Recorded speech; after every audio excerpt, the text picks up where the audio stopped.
Hey everybody, Josh the RV Nerd here at Bish's RV in Junction City, Oregon with an east to west Tandara. My first one of these I've been able to put on camera. And when I first heard Tandara, I'm like, wait a minute, isn't that like a delicious chicken dish? And then I realized that was tandoori and I'm an idiot.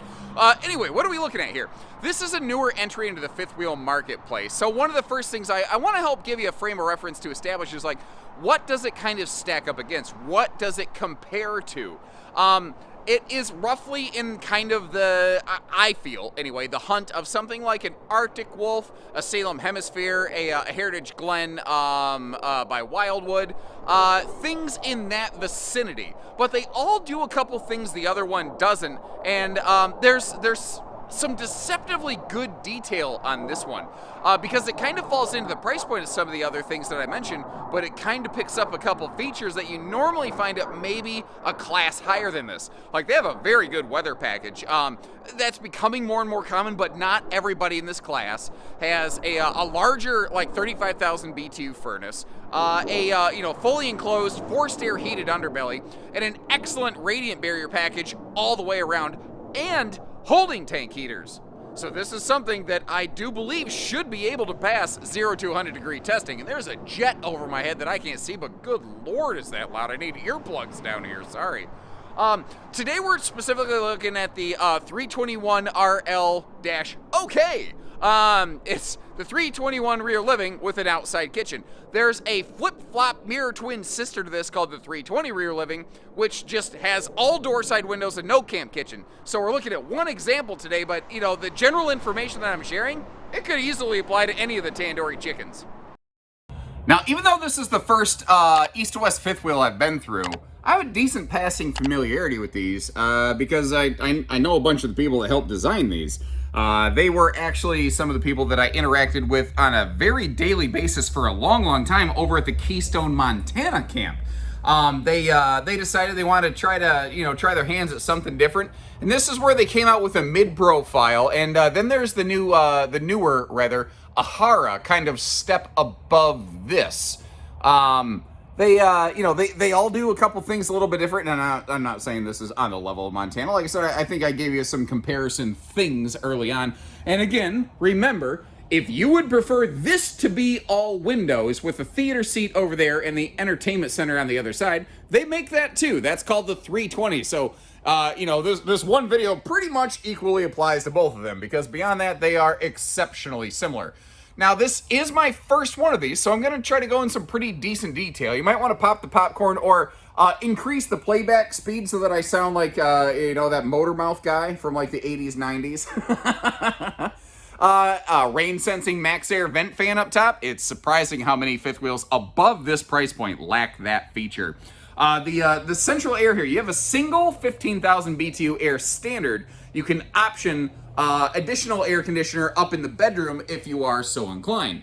Now, they were a little squeezed for space here, so they had to go with more of a cuddle compliant love seat than a theater. And I noticed something odd about that.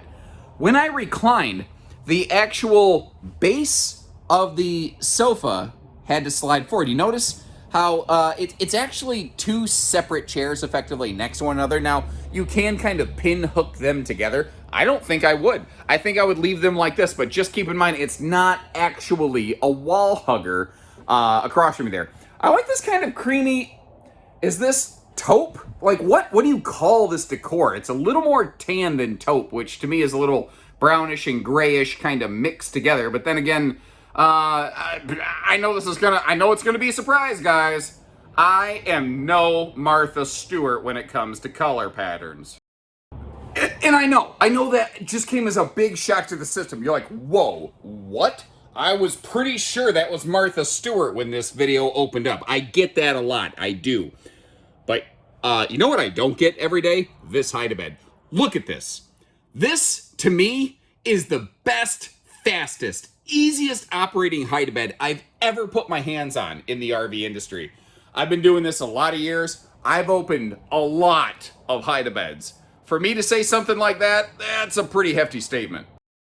You may have noticed those blackout roller shades there. Things like that. Things like the hide-a-bed. Things like the household and USBs in an easy reach location on both sides of the sofa. Remember how I said this is a deceptively well-detailed RV? Now, I'm not saying this is the be-all, end-all, it's the only fifth wheel you should ever consider. What I'm saying is, for the money, they do some very good things here when you compare them to other people who come in at, similar budget ranges. I named a bunch of those when this thing first opened up. Did you notice how all the windows open for airflow? Not everybody's doing that. That's an extra little thing that, you know what, when you're like just comparing dollars and cents, maybe it comes down to a couple pennies. That's where those few extra pennies kind of come from at times. Things like that. Things like a cabinet door up top, an overhead flip-up door with struts to hold itself up. It's got the ZZ Top strut about it right here. Big old storage pocket up there, and a TV swing-out bracket. Or how about the fact that they're actually including entertainment? There's a lot of manufacturers that don't. And you know what? If they don't include a TV, that does make them a bad brand, a cheap brand. Maybe they're just letting you pick your own. At the same time, I do kind of find redeeming value, redeeming qualities in an RV that is fully ready to go right out of the box, that like I didn't spend all this money and then have to spend more just to make the base functionality of the RV work. That's not what you're getting here. But what you're getting right now on camera is the view from the very leftmost sofa seat, of which you could easily fit 3 adults on here. And you can see my shiny balding head poking out from behind the camera in the reflection there. Now, if I'm keeping score with this, I'm going to give them +1, -1 right here. I'm going to call this a push. It's very, like you may have noticed, ventless, carpetless flooring. Excellent. This is a carpetless slide. Excellent. Are you noticing how it looks like it's levitating like Dua Lipa over here? It is a toe stubber, like 1-inch step-up slide. I don't think it's that big of a deal. But if you try to shift too far over in that chair, it's gonna like be unlevel. I don't think you're gonna fall and crack your head on the solid surface kitchen countertop or anything like that. I just don't think you're gonna have the most comfortable experience if you do that, but easily remedied by just adjusting your seat. I don't like this. I don't like this. I don't like this. I don't like this. I don't like it. I don't like this. I don't like this. I don't like no window anything. I don't like that big fat blank plain wall. If you're not going to give me a window in the door, give me a window up in the hallway, something like that. I don't know. That, to me, that feels like a little miss. Little Miss. I don't know. For some reason, that sounded like, join the Little Miss Oregon competition. Sorry, that's the way my brain works. Squirrel. Anyway, the good news, you could add a window to that door if you wanted to. So when it is mostly just the two of you, I don't know, maybe you want to get that bench out there. You may have noticed, it's kind of a dinette, kind of a bench. I call it the Franken table. And in case you're curious, this little cushion back here, well, that just Velcros on and off. You could pop that off there if you wanted to. So where did the Franken bench go? Well, on the way over, we noticed that beside the entertainment, you have some household and USB outlets. That's cool. But the Franken bench went over here because I think it makes for the perfect little footrest ottoman in front of that big 3 adult-sized sofa right there. And there is storage inside that. Let me see if I've got the right... There you go. Yep, because it hinges on the one side. Stay. Okay, cool. Thank you. Thank you very... You know what? That worked out very, very well. Now, my Dungeons & Dragons players, they were very worried for a minute. They're like, is that a treasure chest or is that a mimic? Gary Gygax really pulled one over on us when he came up with the mimic, didn't he, guys and gals? Any D&D nerds out there? Let me know in the comments section. I can't be the only RV and D&D nerd out there. Anyway, the consistency of the color palette. I think some people are going to like that. There's definitely a trend in the residential world of going with like 2 and/or 3-tone wood tones. I am but a simple Midwestern boy. I like my stuff to kind of all look the same. I like it to kind of be a little more consistent, and I sort of like it when she all looks just like this. And I like this. I like what they did over here. Also, I like the fact that they don't have Jedi lightsaber Labatt blue lighting all over the place in this. That works for me. Thank you. But remember, struts for the overhead cabinet, so you don't got to juggle stuff over it, especially when it's that high over your head. If it's large, if it's heavy, you're going to want both hands to pull stuff down, not fight with it. Look at this, though. awesome dedicated pantry space on the left, but adjustable and or removable shelving on the right, in case you want to turn that into a coat closet or, I don't know, some weird kind of combination of things.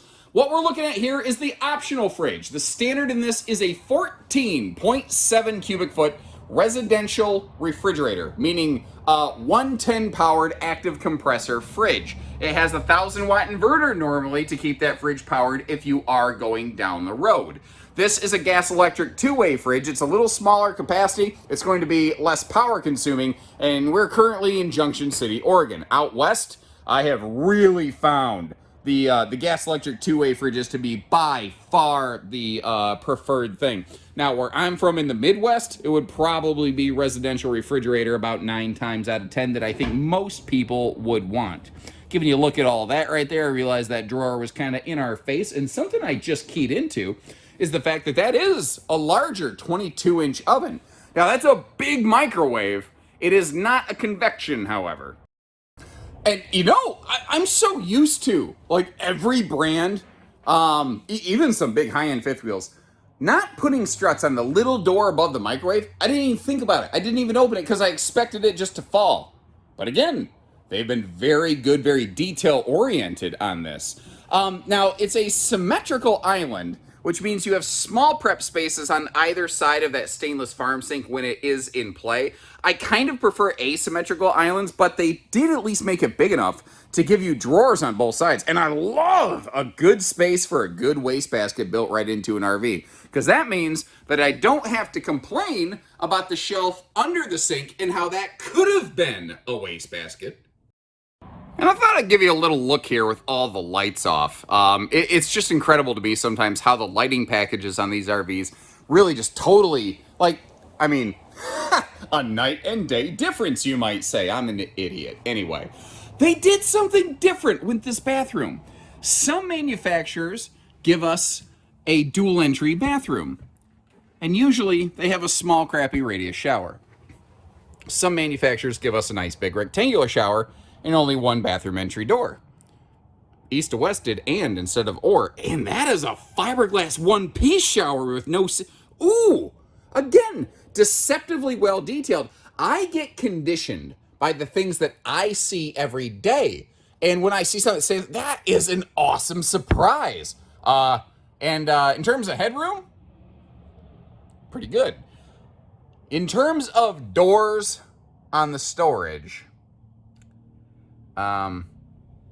Anaconda must not have wanted none, because it ain't got buns, hon. I don't know. I don't know where I was going with that. I know that I was trying for something, and obviously I failed.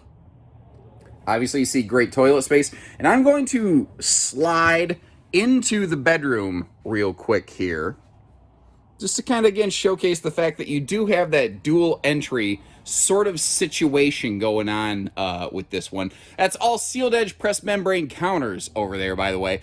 And, you know, I've given them a lot of credit for the, quote, deceptively well detailed. They are still using that 4-inch fart fan right there. That is something the Arctic Wolf does very well, putting the big fans in a fifth wheel like this. Now, what's interesting here, they went with a standard king, and then you can option down to a queen. I think most of these you're going to see in stock are going to be kings in stock, though, because all you have to do is trim that plywood deck base, and then suddenly you've got a queen size bed, because that is all queen size. You see that big gap beside that. That would be nice if you have a queen size bed. They make little side stands that you can slip in there for CPAP usage. My parents have one. So, like, I'm aware of that. Like, I'm not a CPAP user, so there's a lot I don't know about them, but I know that you can do that. Now, they did something kind of cool in this front closet. But to really get a good look at it, I do need to flip to, like, ultra wide angle mode. So understand, this is not representative of how this actually looks in here. Question's going to come up. What about washer dryer prep? If you look around the corner, you see washer dryer hookups over there. That's cool. That's great. And you might wonder, why is there this weird U-shaped structure right there? That is the structure that basically goes around the, the front chassis reinforcement and bolstering. But the reason I'm still spinning it around is when you look over there, you see more plug hookups. What's going on with that? Well, what they did there is in this size of fifth wheel. You see how that roof line tapers down toward the front? It ain't tall enough for a stackable washer and dryer. So what they did is they gave it a side-by-side washer dryer capacity. Reflection was really one of the first ones in this class to do that. Somebody else recently did that. Oh, Avenue by Alliance. Avenue did that. A lot of manufacturers, though, they just give you a single corner combo washer dryer prep. They went a little bit further here. Now, this I was a little surprised to see. I mentioned 15,000 BTU air in the living room and second air prepped. Second air is optional on this. I'm a little surprised to see this RV not outfitted with it. Obviously, we could always perform the upfit, but at the same time, if you're going to go a little bit off-grid camping, you might actually just want to throw a power vent fan up there, and with ceiling lights nearby, there's a 12-volt source close enough to you that you could power that up. You could make that happen. We could make that happen. Now, as always, closing her down, shutting it up for road mode, whereas my wife just shuts me up. Can you imagine that? She's like, if you weren't talking, it would be great. But bedroom, bathroom, you can weave your way right around. And over here on the hallway side, easily accessible. Now remember, I mentioned that some of the people behind this were some of the people who were helping manage Montana for a long time. There's a little symptom of that right here. Something Montana has known for a lot of years is making sure the refrigerator is fully travel accessible, no matter which refrigerator you put in. That is also, if God forbid you had to pull the fridge out for a replacement for service, you can take it out the door. You don't have to knock out a window or something stupid like that. That is a huge benefit to this floor plan, I think. But something else I noticed, I was kind of curious about this. The little Frankenmensch, turns out, that's not where it's supposed to go down the road necessarily, but it fits there perfectly. That is what Bob Ross called a happy little accident, and that will prevent it from jiggle banging it around. And if you appreciate that kind of extra detailed information, do hit that subscribe button before we step outside right now. Smash that like button! Oh yeah! And if you've ever noticed, I have a special way of getting distracted when I'm making my videos. I was just walking down the front line of the property here, and I am amazed at the width and the depth of the lineup that they have here at our Junction City location. This is awesome. But sorry, back to the task at hand here. What are we looking at with East-West Tandara? Well, we have a 4-point automatic leveling system. That's pretty common on this class. I will give Chaparral some credit that they're one of the very few, even remotely close to this size or category or whatever you want to call it, that are offering a 6-point leveling system. And there's another jet above the head. Holy cow, I hope that's not too bad on your end here. Now, up front here, if you look at this, it looks like the base chassis kind of has a little punch out there for a generator. I don't believe they offer any sort of gen prep or option or anything like that on here. But if I'm not mistaken, there is room for a generator down there. Now, that is something that we could do for you. We could have a generator upfit maybe applied to this. Understand, though, a generator upfit, I wouldn't be surprised if it runs north of $8,000. That is not an inexpensive process, but it is something that can be done. Enclosed docking center over here, it's kind of open air, kind of enclosed, but all of your gate valves and everything are, protected away. You also have a 10-gallon water heater. In this class, that's about 40% bigger than standard in terms of the vessel. What's funny is a 6-gallon gas electric water heater, fast recharge, it will recharge about 18 gallons of hot water per hour. That 10-gallon vessel will get you about 22. They recharge at the same rate. It just gives you a larger initial kind of capacity. Now, they're doing something here a lot of brands have gotten away from. You do see a little bit of the bathroom plumbing poking down through the pass-through here. That being said, it is really, for the most part, primarily out of the way, but that might be a point of consideration for some folks. That's the kind of fair info I want to give you.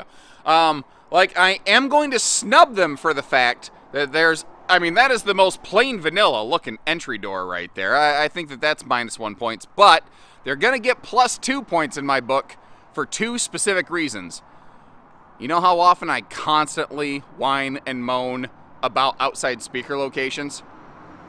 I've asked the question, what if manufacturers just didn't have outside speakers and you just use your own Bluetooth speaker? That's exactly what they're doing right here, and I'm all for it. I think that is the way to go personally. Also, most of the time, any manufacturer who's going to build a floor plan like this, when you get an outside kitchen on the door side of the RV like this, built right into the slide, usually that means that you're going to have to give up one of your awnings. You know, that's the case for a lot of manufacturers, but if you notice, they were paying attention. They took notes and they understood the assignment right here. You've got double patio awning coverage on this, which, especially considering you got a camp kitchen, like, even though the camp kitchen has a big door that you could legitimately say, oh look, you know, that could act as rainy day coverage, they still give you the double awning arms to really maximize your patio space. A little gray stone griddle, and in case you're curious, some people have said gray stone sounds like a knockoff of black stone. Greystone's actually been providing propane appliances to the RV industry for longer. Now, that being said, the fact that we're looking at a griddle is without a doubt inspired by the popularity and success of Blackstone. And great googly moogly, that is a technical term. Look at this. This is galvannealed rolled steel. That's cool. Okay, that's galvannealed. That's galvannealed. That's galvannealed. That's galvannealed. I just discovered something. All right, so I look at these things all day, every day, right? There's so much homogenization in the RV industry that I start clocking in and I start going on autopilot. So I'm like, hey, look at all the galvannealed, rolled steel, this, that, and the other thing. Look at this noise. We have an exterior power televator outside camp kitchen entertainment combination station over here. Come on. Come on, tell me that ain't cool. Of course, it ain't cool when the camera washes me out like that dude from that movie Powder either. Zap! You know what, that's the kind of nonsense, I don't need it in my life. I want it in my life. It just takes one little thing to spark something up to make it a little bit fun, you know? Now, you see that little white sticker by the rear area right there? That's where your gas grill quick connect would be. There's also a cold water sprayer port above that. So, if you want to, it's not a camp kitchen without a sink. Okay, fine. Don't call it a camp kitchen. Call it the camp entertainment, cooking station situation. I don't care. But it's got water nearby is all I'm really saying on this. Now, this has followed the industry trend, it seems, of a lot of fifth wheels not having rear bumpers, but at least it does have a 300-pound rated cargo accessory hitch on the back. It is not a towing hitch, however. Physically, ironically, it's the exact same hitch with the same capacity, but it doesn't have any wiring, it doesn't have any safety chain hooks, so as a result, I can only call it an accessory hitch. Now, I see a lot of roofing. I try to be fair. I try to call them like I see them. They could have done a little cleaner job with their sealants on this one. It's a little bit sloppy up here. That being said, everything is very nicely sealed, but it definitely looks like, you know, they put a big heavy bead of sealant on stuff, then they moved real fast to the next one. I guess as long as it's sealed, that's all that really matters, but it just doesn't look as clean. Something that actually also really surprised me, not in a positive way here, was the lack of solar on this thing. Especially considering, like the Delaterra, the Alta travel trailers, they all have some level of solar on them, even if it's just like a 50-watt battery tending package. I really kind of expected to see that here. That seems like a step backwards, but it is roof solar prepped. So if you want to go absolutely solar crazy on this thing, you can. Although keep in mind, depending on how solar crazy you want to go, you might need to do some bulking up of wiring gauges. You don't want to push too many electrons through too thin of a wire. They don't start playing well. They start pushing each other out of there. They start sparking and arcing, and they start getting fiery, if you know what I mean. I do like the roof air attic vents, though, for hotheads like myself. So if you got a taste for tandoori, come on down to Tandara. I don't even know what that means. It entertains me. I hope you find joy in that. Most of the stupid stuff I say on camera is for my own enjoyment. I'm just glad somebody else laughs at this crap, which really doesn't bode well, you know, for your personal sense of humor. Anyway, if you're on kind of a similar wavelength to me. But let me know what you think about this thing. It's my first Tandara. Is there a model in the Tandara lineup you would like to see specifically? Is this a brand you'd like to see more of? You know, kind of like I said, it sort of picks up where Alta left off and goes up the next notch. I like what they're doing here. There's a couple things like the storage in the bathroom. You know, I talk about that all the time, but overall, I like what they're doing here. This is solid. It's not over the top loaded with features, but that also keeps the weight down. It helps keep the price in check too. So there's a couple different factors to consider. So take care, stay safe, have fun, happy camping, everyone.